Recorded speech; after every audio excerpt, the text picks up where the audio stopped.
Bueno, 15 minutos para las 9 de la mañana, subió un poquito la temperatura, 10 grados, le decimos no se entusiasme porque no solo que no hay una máxima muy alta, que va a ser de 13, sino que además los vientos que tenemos todavía bajo advertencia amarilla en toda la zona suroeste, sur y sureste del país hacen que tengamos muy bajas sensaciones térmicas, o sea que la sensación ahora cuando salga a la calle, si es que aún no lo ha hecho, es de frío.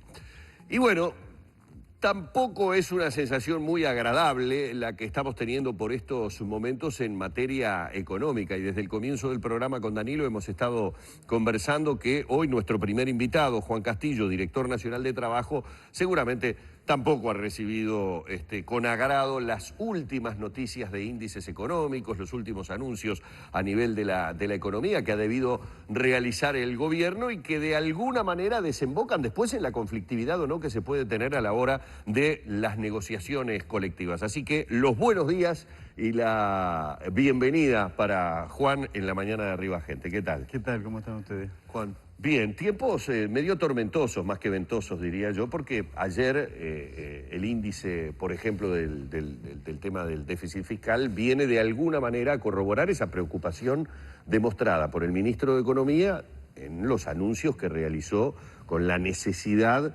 de reformular un poco. Lo que digo es, todo este tipo de situaciones siempre repercute en el trabajo de la gente y por ende en la pelea que la gente tiene de su salario. Sí, correcto. A ver, a mí me parece que hay que precisar las cosas lo mejor posible en la búsqueda de la objetividad que nunca la logra. Yo siempre creo que es objetivo todo lo que me favorece a mí, lo que no es subjetivo, pero lo que está más en debate, en discusión, incluso a la interna de la fuerza política, a la interna del gobierno, lo que está en discusión son las herramientas y los instrumentos para abatir un problema que es real. Si no confundimos todo, ¿no? Sí, hay un en problema cuanto al déficit que es inventado, hay coincidencia en todos los claro, partidos, todos los economistas. A ver, hay un problema de déficit fiscal porque en realidad lo que se viene atravesando en este momento es un problema económico, productivo, financiero a nivel mundial. Donde están las discusiones en las causas. Es ¿Por qué? Bueno, pero las causas. Es otro tema. Yo escuchaba recién en el reporte todo el informe que hacía el programa sobre la situación en Venezuela. Las cuestiones de los medios de comunicación hacen de que yo pueda estar opinando de China con tanta facilidad. No conozco a China. Por ir un par de veces no te hace conocedor de la realidad o de la cultura. Después tomamos un partido por lo que pasa en Venezuela y no conocemos lo que efectivamente pasa en la sociedad venezolana, en la situación política. A veces nos da trabajo conocer qué es lo que pasa verdaderamente en nuestro país porque no te dicen todo, o normalmente tenemos esa sensación de que la oposición puede pensar que el oficialismo no le dice toda la verdad. Y el oficialismo piensa que la oposición no todo lo que está proponiendo lo hace. Entonces, precisar las cosas en su justo término supone decir de que la economía a nivel mundial está teniendo problemas. Si la China viene creciendo a la mitad del ritmo de lo que lo venía haciendo durante más de una década consecutiva, la China, nos podemos imaginar lo que puede ser Uruguay, que nosotros no somos un barrio de uno de los estados de la China, ¿no? Más cerca también nos ocurre en nuestra región.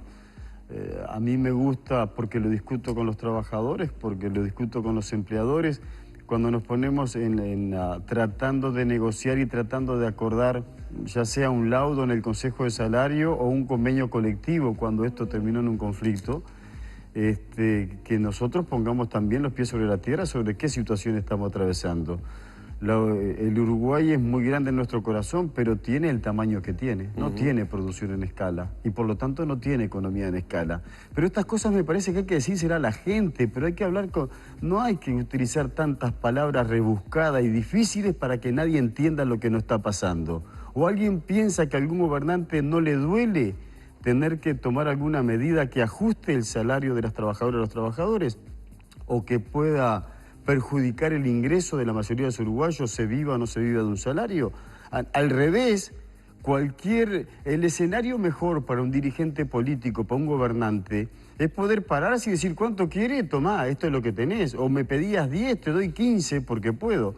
También es utilizar la demagogia barata de una cosa de que a las 3 cuadras se derrumba, ¿no? Entonces, hay problemas en la economía mundial, casi todos los países del planeta están padeciendo problemas de la producción. Y hay un problema que hay que discutir y después nos pasaríamos a otro plano, a un plano ideológico, ¿no? Sobre si el sistema eso no es perfecto, el sistema capitalista ha dado o no ha dado solución, porque esto es lo que está pasando en el mundo. Ahora, uno vive en el Uruguay y tiene que dar respuesta al Uruguay. Hay problemas en la economía, hay problemas de que hay que ajustar los números y cuando se dan a conocer los instrumentos por parte del Poder Ejecutivo, un borrador de instrumentos que se dio a conocer antes de mandarlo, todavía no está resuelto, que es una segunda cosa que hay que decirle a la población. Yo hablo con una cantidad de gente que cree que ya hay una resolución tomada. No, están en debate. Lo que está haciendo el gobierno, el Poder Ejecutivo, el mismo equipo económico de gobierno, es recorrer las instancias orgánicas de los partidos políticos, presentando su propuesta y recogiendo opiniones. Yo tengo expectativa que se puedan corregir. Mi expectativa positiva es que nosotros logremos colocar propuestas alternativas que busquen recursos en otro lado y no gravando los salarios ni las jubilaciones. ¿Cuáles, por ejemplo? Bueno, por ejemplo, a ver, una cosa que para nosotros sería bastante interesante es no gravar el salario de una de las franjas en donde se ubican una cantidad de decenas de miles de trabajadoras y trabajadoras que van entre los 30 y 50 mil pesos. Hay un cuarto de recaudación, creo, por IRPF. Sí, todo va a ser puchito. A ver, el gran problema del Uruguay es tratar de buscar un objetivo de reducir un punto el déficit fiscal. Un punto del déficit fiscal hoy significa unos 500 millones de dólares anuales promedio. Promedio, ¿no? Bueno, busquemos. Desde puchito se va a hacer todas las cosas. Pero si yo tengo que empezar a ver a dónde rasco y de dónde puedo sostener, a mí se me ocurre que deberíamos buscar alternativas de que no sea el salario de una franja de trabajadores que son trabajadores calificados, son trabajadores que normalmente promedian determinada edad, porque hay que ver quién llega a determinados niveles salariales y con qué preparación y con qué estudios y en dónde estás laborando además. No en cualquier lugar se te puede pagar 30 o 40 mil pesos o 50 mil pesos por mes. Entonces hay que ver afectar a sectores que luego pueden ser muy críticos o se pueden generar alguna reacción en cadena distinta a la que quisiste tomar cuando tomaste una medida de ajuste fiscal. Se puede gravar más a salarios que están por encima de eso.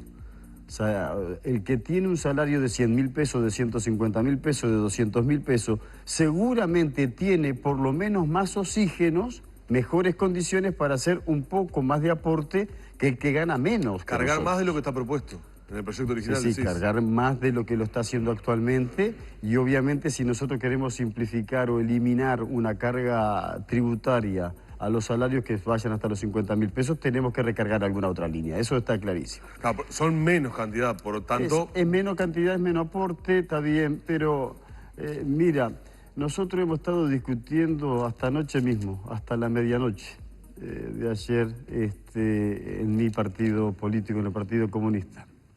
Y hablábamos allí de cómo también una demanda social muy sentida y muy sensible para el conjunto de la sociedad, al mismo tiempo que le demos una respuesta, puede contribuir a mejorar eso. Y es el problema de los cincuentones, denominados así, ¿no?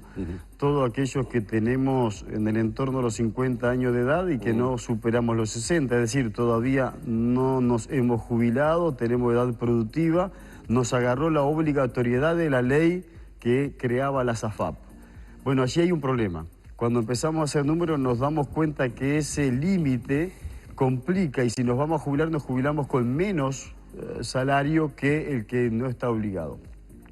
Se le podría dar ingreso a que aporten netamente todos al BPS y con eso obtener, nosotros manejamos un número que no lo quiero, no lo tengo científicamente probado, pero de una cifra millonaria en dólares. Es un volumen tremendo. Estamos hablando de 100.000 trabajadores. Estamos hablando del entorno de 100.000 trabajadores que estarían haciendo su aporte al BPS y estaría ingresando mucho más que un punto fiscal. Solamente con eso, ingresando por ahí. Entonces ya no tengo necesidad de afectar más a nadie. Claro, lo vas a tener después en los años siguientes, cuando tengas que hacer frente a esas contribuciones. A ver, Danilo, sí, si yo quiero tener un sueldo a fin de mes, antes tengo que ir a trabajar. Ah, sí, tenés que ir a trabajar. Si yo quiero tener un beneficio a posteriori, tengo que aportar hoy. También se le puede decir a esos trabajadores. Pero si el problema de la economía uruguaya es hoy, el hoy estaríamos recaudando a partir de los que nos dicen que tienen problemas. Y yo sé que dentro de 10 años, porque si es 50 hoy, tengo que esperar a que sea 60 para que se jubile. Claro, y allí, perdón, Juan, hay otra posibilidad que es, si el gobierno asumiera el resolver este problema, también se podría discutir de un pequeño corrimiento en la jubilación, con lo que se lograría una mayor recaudación. Es decir, estoy hablando del tan manido tema y difícil tema de abordar, porque a veces tiene costo político. Nadie lo quiere tocar. Pero aquí tendría una justificación, que es decir, bueno, arreglamos este problema, pero hagamos un esfuercito todos y corramos de repente 1, 2 años el tope la posibilidad de jubilarme, con lo que yo voy a tener 2 años más de aporte de una cantidad importante de trabajadores. Digo porque puede ser una solución razonable, por lo menos entendible. Claro, se entra en otro nivel de debate, ¿no? Yo sé que se entra en otro nivel, que es posible buscar por ahí, es posible buscar por otro lado. Yo no sé si ustedes sintieron, pero cada vez se repite más acá de que en algunos países de Europa se subió la franja de edad para jubilarse, 65, 66, 67. A ver, en los países que tenemos noticia e información de que eso ocurrió desde el punto de vista legal, pero la gente se retira mucho antes del trabajo porque en realidad se nos van generando otro problema. Pero es materia de análisis. Lo importante acá, y mira quién lo dice, es tratar de no ser dogmático, tratar de no estar repitiendo una misma receta constantemente porque no siempre es aplicable. Es justo decir que estamos frente a un problema, pero además también hay que transmitirlo de esta forma, sin sentido vergonzante. Yo he sentido una parte de la discusión se da, a ver, ¿anunciamos en la previa de la campaña electoral que íbamos a hacer esto o no? Pero a ver, ¿quién preveía? ¿Esto era previsible que Brasil iba a estar en esta situación? ¿Era previsible que Venezuela iba a estar en esta situación? ¿Era previsible los cambios políticos en la Argentina? A ver, ahora todo el mundo es adivino, porque seguro me está leyendo con el diario del lunes lo que pasó ayer en la cancha. Nosotros tenemos este problema hoy, no hace 3 años atrás. Hoy tenemos este problema. Y a un problema que es verdad, que existe, que hay que explicarle al conjunto de la gente, se requieren medidas alternativas para solucionar y no tener más costos sociales y laborales en el futuro. Bien, y ahora, en todo este escenario, en todo este enjuague que estamos hablando y esta gran mezcolanza de temas que se entrelazan y que tienen derivaciones unos concatenados con otros, obviamente.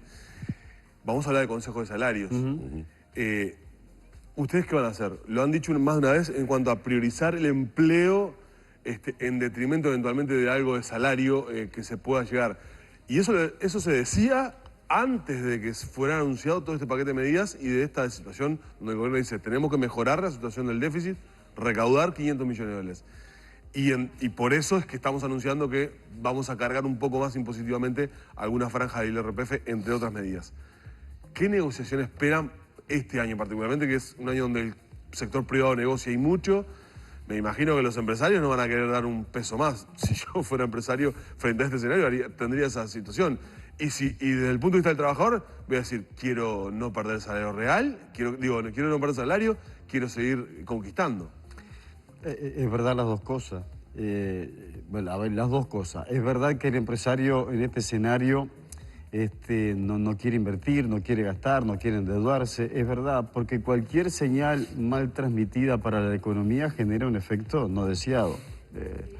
A veces tenemos que tener nosotros mismos mucho cuidado en transmitir las cuestiones. Por eso es que también muchas veces estamos preocupados para que las discusiones, hasta que no se procesen, hasta que no se tome resolución, ver cómo se traslada. Estoy hablando claramente de las filtraciones, ¿no? Si nosotros no estuviéramos frente a una cámara, estuviéramos discutiendo esto en borrador, tratando de después de sacar una resolución en conjunto, lo que más daño nos hace es decir qué nos dijimos dentro de la reunión. porque estaba dentro del debate. De la negociación, Claro, obviamente. si yo lo que tengo miedo esta tarde cuando vaya al Ministerio de Trabajo a la reunión de gabinete o mañana cuando se haga la reunión de equipo, tengo miedo de opinar porque no sea cosa que después se filtre lo que yo pensé, pero a ver, yo tengo que tener determinado marco de libertad para poder opinar, para poder pensar en colectivo y después ir a defender la idea que resolvamos en el conjunto. Ese es un problema. En este escenario, nosotros habíamos dicho antes, cuando se vienen ruidos en la economía y en la producción, si uno tiene que priorizar, prioriza todo aquello que sea la defensa de los puestos de trabajo. Porque ha sido así la vida del trabajador y del obrero toda la vida. Hay veces que estás comiendo con manteca y a veces que la cosa se pone un poco más ajustada. La hemos vivido toda la vida. El problema es echar para atrás. Para arriba nos acostumbramos todo el mundo, para tener un peso más, para vivir un poco mejor. Cuando te tenés que ajustar, está todo bien. Yo soy muy solidario, pero ajustar el tuyo, el mío no. O ajustar el de al lado, el mío no.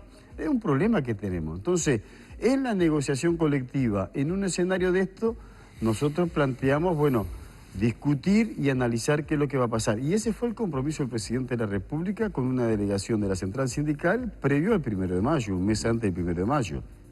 Iba con un paquete de resoluciones, el PCNT, de propuestas y de iniciativas. Algunas se tomaron en cuenta, pero lo que se dijo básicamente es, a mediados de año analizamos qué va a estar pasando con la economía, qué pasa con la inflación, y ahí es donde tenemos que resolver. Bueno, hasta ayer a la tarde con el compañero ministro de Trabajo y la compañera subdirectora de DINATRA, estuvimos haciendo un repaso grupo por grupo de lo que están negociando actualmente. Hay 32 grupos que habían vencido en diciembre.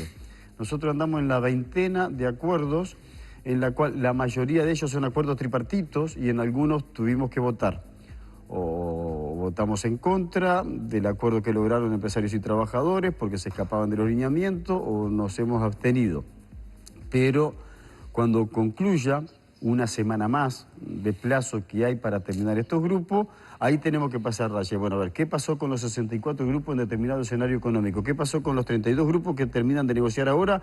Porque enseguida arrancan 105 finalizaciones de convenio colectivo que nos van a tener a mitad del año para adelante discutiendo. Ahí tenés que esperarlo con herramientas, con propuestas.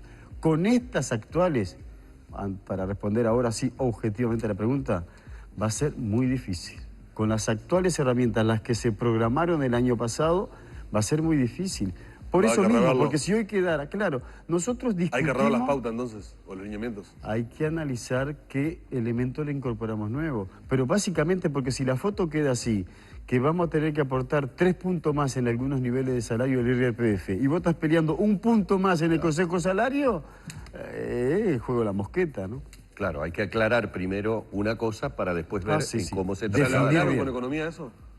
No, bueno, con economía, obviamente que esto lo discuten en el Consejo de Ministros, Ministro de Trabajo, ¿no? Está claro que son parte de las discusiones, porque nosotros... Pero digo, eso tiene que quedar claro ahora, porque los grupos... No, tiene que quedar claro antes de que empiece esta última fase de esta sexta ronda de negociación colectiva. Tiene que quedar, por eso es que nosotros estamos apurando, cerrar esta fase de negociación colectiva, esta que están negociando ahora, analizar qué pasó en el contexto y colocar propuestas concretas también ahí arriba de la mesa. A propósito de cerrar, se nos ha terminado el tiempo. Hablamos de muchísimos temas y obviamente lo entiendo a Danilo, quiere hincarle más el diente a lo que se viene ahora, pero ha sido más que amable, Juan, en aceptar la invitación y tener estos minutos en la mañana de Arriba Sí, Gente. ni tiempo de hablar de Rampla tuve, que el hombre el fin de semana se quedó con ganas, pero creo que viene ahora para el otro. Vamos cerrando por acá este encuentro con el director nacional de Trabajo.